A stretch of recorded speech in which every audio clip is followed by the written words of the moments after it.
안녕하세요. 새날을 허락하신 하나님을 찬양합니다. 다 같이 우리 기도드리겠습니다. 좋으신 아버지 하나님, 오늘도 변함없이 새날 새 아침 새 생명을 우리 모두에게 선물로 허락하시고 다시금 하나님의 말씀과 기도로 하루를 열어갈 수 있도록 은혜 베풀어 주시오니 감사합니다.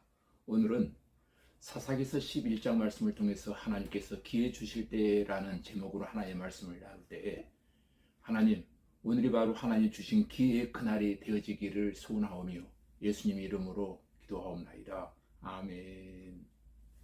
이 시간 우리에게 주신 하나님 말씀은 사사기서 11장 1절로 11절까지 제가 읽어드리겠습니다. 길르앗 사람 입다는 큰 용사였으니 기생 길르앗에게서 낳은 아들이었고 길르앗의 아내도 그의 아들들을 낳았더라. 그의 아내의 아들들이 자라매 입다를 쫓아내며 그에게 이르되 너는 다른 여인의 자식이니 우리 아버지의 집에서 기업을 잊지 못하리라 한지라. 이에 입다가 그의 형제를 피하여 도읍 땅에 거주하며 잔류가 그에게로 모여와서 그와 함께 출입하였더라. 얼마 후에 암몬 자손이 이스라엘을 치려하니까 암몬 자손이 이스라엘을 치려할 때에 길르앗 장로들이 입다를 데려오려고 도읍 땅에 가서 입다에게 이르되 우리가 암몬 자손과 싸우려 하니 당신은 와서 우리의 장관이 되라 하니 입다가 길르앗 장로들에게 이르되 너희가 전에 나를 미워하여 내 아버지 집에서 쫓아내지 아니하였느냐. 이제 너희가 환난을 당하였다고 어찌하여 내게 왔느냐 하니라. 그러므로 길르앗 장로들이 입다에게 이르되 이제 우리가 당신을 찾아온 것은 우리와 함께 가서 암몬 자손과 싸우게 하려 함이니 그리하면 당신이 우리 길르앗 모든 주민의 머리가 되리라 하며 입다가 길르앗 장로들에게 이르되 너희가 나를 데리고 고향으로 돌아가서 암몬 자손과 싸우게 할 때에 만일 여호와께서 그들을 내게 넘겨주시면 내가 과연 너희의 머리가 되겠느냐 하니 길르앗 장로들이 입다에게 이르되 여호와는 우리 사이의 증인이시니 당신의 말대로 우리가 그렇게 행하리이다 하니라. 이에 입다가 길르앗 장로들과 함께 가니 백성이 그를 자기들의 머리와 장관으로 삼은지라. 입다가 미스바에서 자기의 말을 다 여호와 앞에 아뢰니라. 아멘. 오늘 읽어드린 사사기서 11장의 말씀의 제목을 하나님께서 나에게 기회 주실 때라는 말씀의 제목을 정하면서 바라기는 연말연시를 앞두고 있는 우리 모든 교우들에게 하나님이 오늘 나에게 기회 주시는 그와 같은 은혜의 한날이 되어지기를 간절히 사모합니다. 우리는 하나님께서 기회를 주시지 아니하면 아무것도 할 수 없는 연약한 존재들인 것을 우리는 너무 잘 알고 있습니다. 그죠? 하나님께서 기회를 주시지 아니하면 개인도 교회도 일어나 힘을 떨칠 수가 없게 되고 또 귀하게 쓰임받을 수도 없다는 사실을 알고 있습니다. 그러므로 하나님께서 우리에게 기회와 힘을 주실 때 아주 겸손히 바르게 힘껏 사용해야만 할 것입니다. 하나님 주신 힘과 기회를 만약 우리가 잘못 사용하면 하나님이 우리의 힘과 기회를 다 거두어가고 마실 것입니다. 하나님이 힘을 거두어 가시면 보통 사람들보다 훨씬 더 비참하게 우리는 되고 만다는 사실을 성경을 통해서 우리는 너무 잘 알고 있습니다. 하나님이 힘과 기회를 주실 때 그것을 가지고 하나님의 일에 더욱더 힘쓰실 수 있는 저와 여러분들이 되시기를 바랍니다. 우리의 삶이 하나님의 영광을 나타내고 복음을 전하고 구원을 이루고 교회를 세우는 일에 힘을 다할 수 있게 되어지기를 주님의 이름으로 기도드립니다. 기회와 능력이 우리에게 주어졌을 때 할 수만 있으면 우리 순종하십시다. 힘써서 그의 나라와 그의 의를 구하십시다. 그래서 하나님이 기회 주시면 힘을 다해서 주의 뜻에 복종하며 살아가겠노라고 다시 한번 다짐하는 귀한 시간이 되어지기를 바랍니다. 그러면 하나님께서 우리를 남은 때 더욱 귀하게 사용하여 주실 줄로 믿습니다. 우리는 본문에서 실패와 아픔을 딛고 일어선 한 인물이 기생의 자식으로 태어났습니다.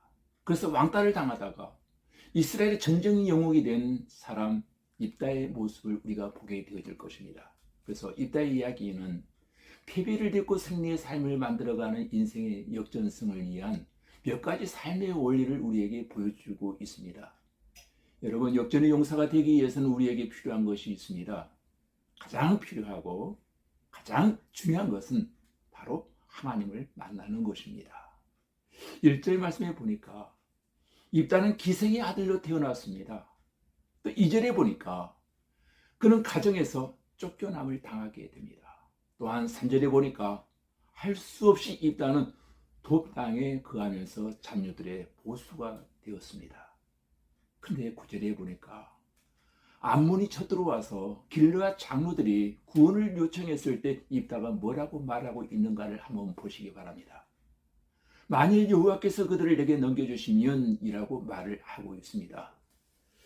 그가 언제 하나님을 만났는지는, 믿게 되었는지는 알 수 없습니다. 그러나 하나님을 만났던 것만은 분명합니다. 그리고 그것이 역전 인생의 발판이 되었다라고 하는 것을 우리는 알게 됩니다. 그처럼 인간에게 있어서 가장 중요한 것은 하나님을 만나는 사건입니다. 저와 여러분이 이 땅에 살면서 조금 못 살아도 괜찮습니다. 병들어도 괜찮고 못생겨도 괜찮고 못 배워도 괜찮습니다.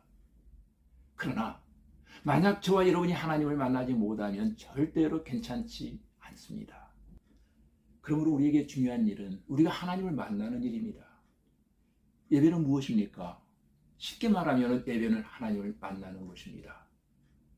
같은 예배를 드린다고 해서 예배의 소중함을 잃어버려서는 안 됩니다. 그러므로 예배를 통한 하나님과의 만남을 가볍게 생각해서도 또한 안 될 것입니다. 기생 라합이 하나님을 만나니까 메시아 족보의 이론이 되어집니다. 여러분, 창녀 막달리아가 예수 그리스도를 만나니까 성녀가 되어집니다. 여러분, 과거가 중요한 것이 아닙니다. 현재의 모습도 중요한 것이 아닙니다. 중요한 것은 바로 우리가 정말 하나님을 만나고 있는가 하는 것입니다. 왜냐하면 그 사실 안에 가장 위대한 가능성의 씨앗이 숨겨져 있기 때문인 것입니다. 하나님을 만난 사람은 이제 어느 상황에서도 하나님을 내세워야 합니다. 그리고 어느 상황에서도 하나님을 생각하며 자신감을 잃어서는 안 될 것입니다. 입다처럼 하나님을 만났으면 정말 자신감 있게 살아야 할 것입니다. 요새 환경이 나빠서라는 말을 많이 하는데 입다야말로 환경이 정말로 나쁜 사람이었습니다. 요새 배경이 없어서라고 하는 말을 많이 하는데 입다야말로 정말로 배경이 전혀 없는 사람이었습니다. 그러나 입다의 이름의 뜻은 그가 여신다는 뜻을 가지고 있습니다. 정말 좋은 이름입니다. 곧 이 말의 의미는 하나님이 열어주실 것이라는 뜻이라는 것입니다. 여러분, 환경과 배경을 탓할 것이 없습니다. 하나님이 열어주시면 됩니다. 아멘. 허락하신 오늘 한 날이 하나님께서 열어주시는 바로 그날이 되었으면 정말 좋겠습니다. 신앙의 힘으로 절망 중에 새로운 내일을 열어간 사람들이 얼마나 많은지 모릅니다. 제가 다 열거할 수는 없지만 형제들은 입다를 따돌렸지만 나중에는 전 백성이 그를 찾아왔습니다. 또한 요셉도 형제들로부터 따돌림을 받았지만 나중에는 그에게 자비를 구하게 되었습니다. 여러분, 따돌림 당하는 것으로 인해 절대 속상해하지 말기를 바랍니다. 하나님이 우리의 배경이 되어주시면 무슨 염려와 소외감이 있겠습니까? 우리가 아무리 배경을 잘 만들어도 하나님께서 배경이 되어주시지 않으면 아무 소용이 없고, 우리가 아무리 사람을 잘 붙잡아도 하나님이 붙여주시지 아니하면 아무 소용이 없습니다. 하나님께서 배경이 되어주셔야 하고 하나님이 붙여주셔야 합니다. 오늘 말씀의 핵심은 하나님께서 역사하지 않으면 아무것도 할 수 없다는 말이 되기도 합니다. 물질도 사람도 그리고 건강도 하나님께서 붙여주셔야 합니다. 아멘. 그리고 하나님을 배경으로 사는 사람은 한이 맺혀서 살지 않습니다. 맺힌 것이 없어요. 이 땅은 하나님의 도우심으로 나중에 엄청난 세력을 형성하였음에도 자기를 내쫓았던 형제와 그 백성들을 찾아가 복수하지 않았습니다. 맺힌 것이 없다는 겁니다. 나라도 그렇게 했을 거다는 거예요. 오히려 암몬 족속으로부터 동족을 보호하고 가난한 사람들을 보호합니다. 어렸을 때에 버림받았던 서러움과 분노를 사회에 쏟고 이웃에 쏟아 결국은 인생을 망치는 사람들, 반사회적 인물들이 얼마나 많이 있습니까? 그러나 일단은 자기에게 있는 분노의 감정을 창조적으로 활용해서 오히려 자신의 인생을 유익하게 만드는 발판으로 삼았던 것입니다. 저와 여러분에게도 장애물이 대중돌이 되어지길 바랍니다. 살다 보면 수많은 막힌 담을 만나게 됩니다. 그러나 포기하지 말고 하나님의 때를 기다릴 줄 알아야 합니다. 아브라함 링컨은 수많은 실패 속에서 항상 이런 말을 하곤 했다고 합니다. 언젠가 하나님께서는 나에게 기회를 주실 것이다. 링컨의 고백처럼 언젠가 하나님은 저와 여러분들에게도 분명히 기회를 주실 줄로 믿습니다. 기다립니다. 저는 그날을. 여러분, 어떤 일을 만나도 성급한 마음으로 실망하지 말기를 바랍니다. 우리 하나님을 배경으로 삼고 겸손한 기도를 통해서 역전의 용사가 되어 다시 한번 힘차게 내일의 새로운 역사를 열어가는 저와 여러분들이 되시기를 주님의 이름으로 축복합니다. 기도하시겠습니다. 아버지 하나님, 기생의 자식으로 실패와 아픔과 왕따를 당했지만 하나님을 만남으로 이스라엘의 전쟁 영웅이 되었으며 인생의 역전의 용사가 되었던 입다처럼 우리도 하나님을 진정으로 만난 성도로서 환경이나 배경을 탓하지 않게 하시고 하나님의 배경이 되어주시고 하나님이 사람을 붙여주시고 하나님께서 친히 길을 열어주시는 성도들의 삶이 되어지기를 기도합니다. 주님, 우리는 연약함으로 하나님께서 역사하지 아니하시면 아무것도 할 수 없사오니 물질도 사람도 건강도 하나님께서 붙여주시고 언젠가는 하나님께서 나에게 기회를 주실 줄로 믿고 예수님 이름으로 기도하옵나이다. 아멘.